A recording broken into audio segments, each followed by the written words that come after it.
bring these old things out and give them a bit more of a life than, you know, sitting in a drawer somewhere. So thank you. The first piece is called Dancing on Tiptoes. And this is a piece I wrote for an album called Collective Wisdom, recorded by the Australian Chamber Orchestra Collective for ABC Classic. And it was commissioned by an organisation called the Hush Foundation. And the Hush Foundation commission Australian composers to write music specifically to create a sense of calm in children's hospital environments. So have that in your mind while you listen. Thank you.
Thank you so much. The next piece is a little oboe piano moment back there, and it's too hard to move, so we're just going to stay. So it's... oh, God. Sorry. This is a piece called Etchings, and it was originally composed for a soprano friend of mine, Cassie Humble, in 2017. And fun fact, Cassie's soprano range is ridiculous. So the high notes you hear Josh play like she actually sung, which is amazing. So the poem, you won't hear the words, obviously, with the oboe, but I thought I'd read some of the words for you. I oh my gosh, sorry. Ugh. The poem, Etchings, is by an Australian writer, Mary Eliza Fullerton. Her dates are 1868 to 1946. And I won't read the whole poem, as it's quite long, but I'll share a couple of lines. And she's speaking about a young girl on a dirty street. She sat a-singing there, twixt nibbling at a crust, and her eyes were blue, blue, seeing no dirt nor dust. For her wistful heart was young, and her sweet soul was pure, and there in a doomed world, singing, she sat secure. And when I was rereading that last night, I thought, singing in a doomed world, perhaps too relevant in 2022. But I hope you enjoy. This is Etchings. Thank you, Josh and Emma. I hope you can see them in front of us.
you. It was lovely to listen to from here. Our third piece for the evening is an arrangement of another song, this time originally performed by Aurora Vocal Ensemble back in 2013. And so Aurora is an upper voice choir of sopranos and altos.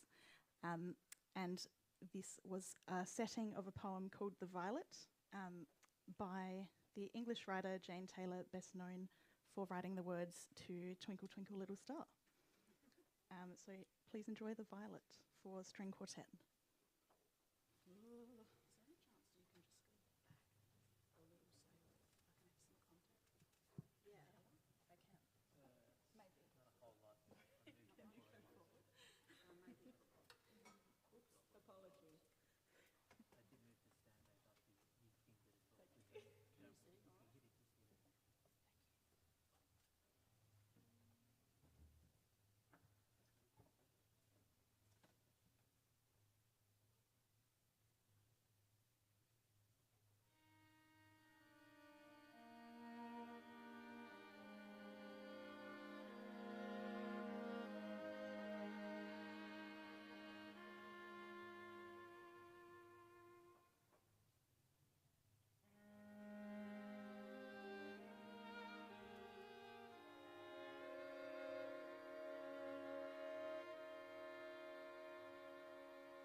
Thank you so much. That flight path is great.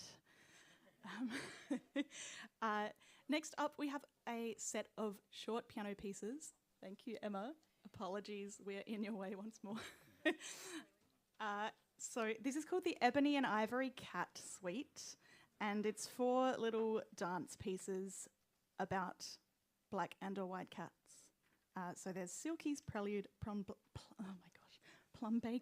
Tango, God Rest Your Soul, Plumbago, Jasmine Waltz, and of course, if you know me, there must be a Larry, so Larry's Tarantella finishes up. So please hold your applause till the end of the set. Thank you.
Thank you so much, Emma. So now we've been introduced to a sound world about animals. The time has come for our Australian Peter and the Wolf, miniature Australian fairy tale. This is a chamber version of a piece for full orchestra that I composed in my honours year of composition in 2018, and it is based on an Australian children's book, Dot and the Kangaroo, published in 1899, a year after the author's death. And the author was a woman named Ethel Pedley, and she was also a pianist, violinist and singer, as well as a writer. And she was a passionate environmentalist. And I'd like to read you her preface to Dot and the Kangaroo. Sadly, still very relevant over 120 years later.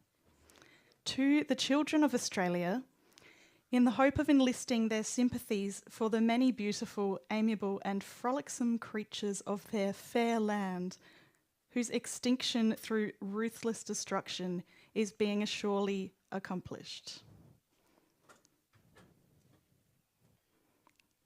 In saying that, it's quite a fun piece, so I hope you enjoy it.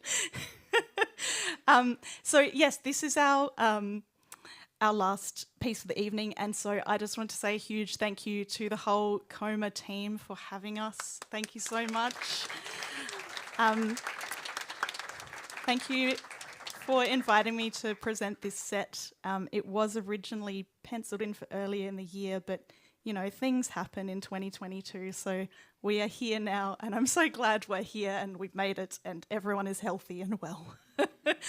And thank you to the Wheaty and to everyone who has helped make these Monday nights possible.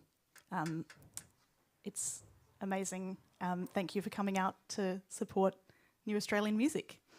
So I'm just going to sort out my stuff, but in a moment, please enjoy Dot and the Kangaroo. Thank you.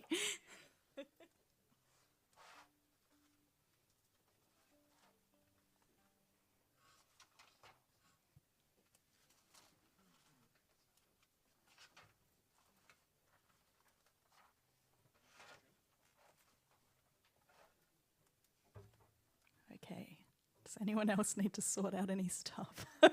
Sorry. Brilliant.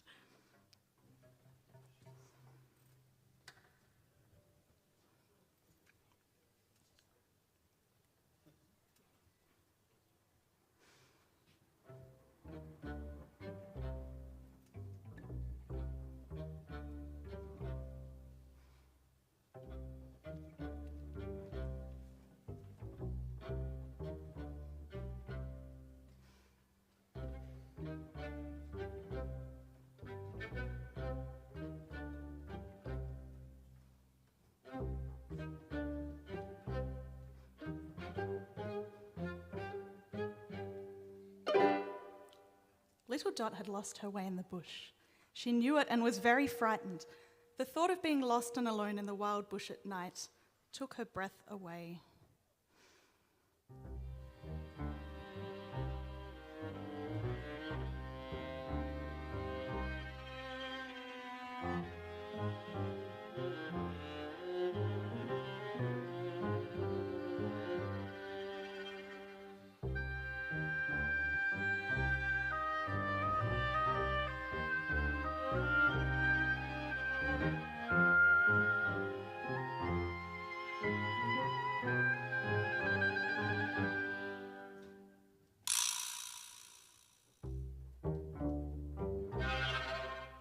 Dot looked up.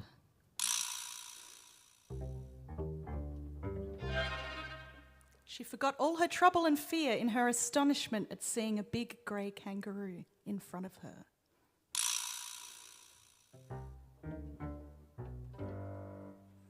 What was most surprising was that the kangaroo evidently understood that Dot was in trouble. She said to Dot, "Just step into my pouch and I'll hop you down to the waterhole in less time than it takes a locust to shrill."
They came upon the platypus at the waterhole.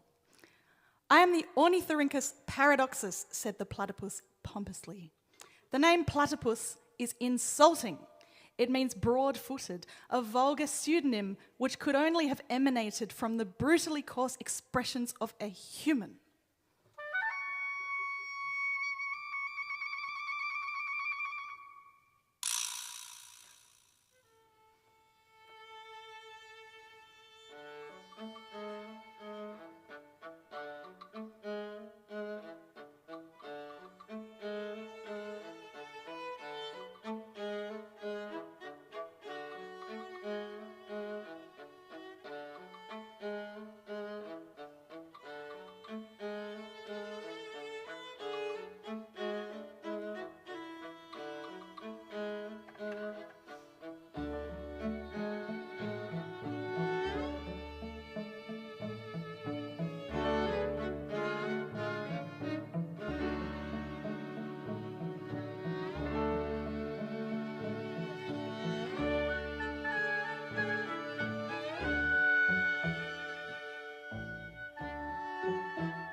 The kangaroo introduced the topic of Dot's lost way.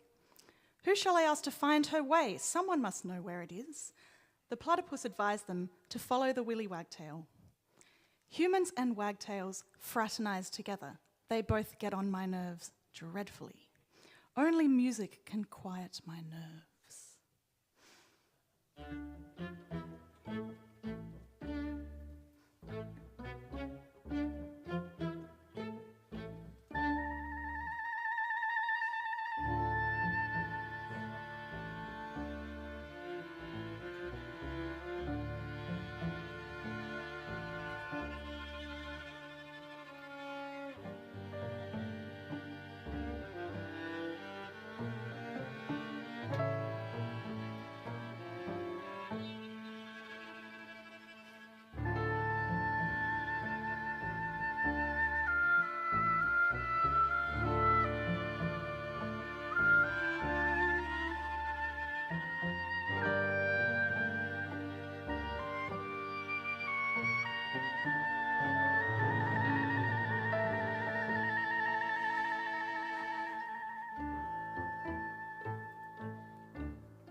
"We must hurry, Dot. There are dingoes about."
dingoes had come out of nowhere and the kangaroo had made an immense bound away with Dot in her pouch.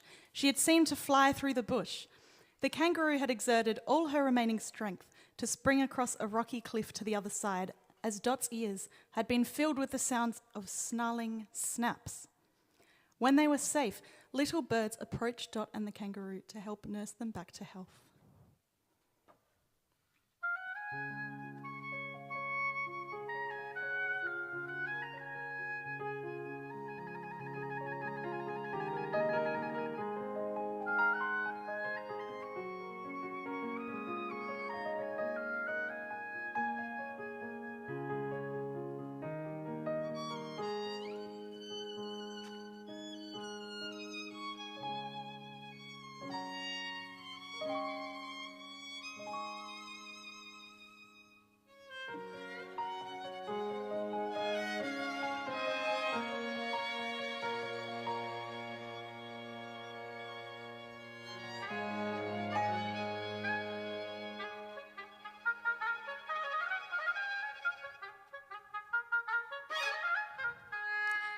Among the helpful little birds was the willy wagtail. "Well, Dot, I know where you live," gabbled off the wagtail. "It's the second big paddock from here. Dear me, what a fuss there has been over trying to find you." And indeed, the wagtail led them all along Dot's lost way, all the way back home. "Great Scott, Dot, you've come back," cried her father when he saw them. "How did you come to be in the kangaroo's pouch?" "Oh, I've got lots and lots to tell you," said Dot. "But come and stroke dear kangaroo who saved my life and brought me home." "That I will," said Dot's father, "and never more will I hurt a kangaroo. Oh, where is a friend so strong and true as a dear big bounding kangaroo?"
Keep that round of applause going for the Bruerville Octet. Yeah. Much like a big band music, it takes a lot of effort and time on everyone's behalf to make this happen. So it's a real privilege for us to hear that tonight. So thank you, all members. Yeah, a special thanks again to Ben and Marty on sound for a Herculean effort tonight. Ben, if you don't know, apart from being an excellent audio person, is a bass player. And you can come and hear him next week with Jane's Beloved, and you can also hear Elder Music Lab. Thanks for coming. Thanks to the Wheaty Hotel. Thanks to Arts SA. Thank you. See you later.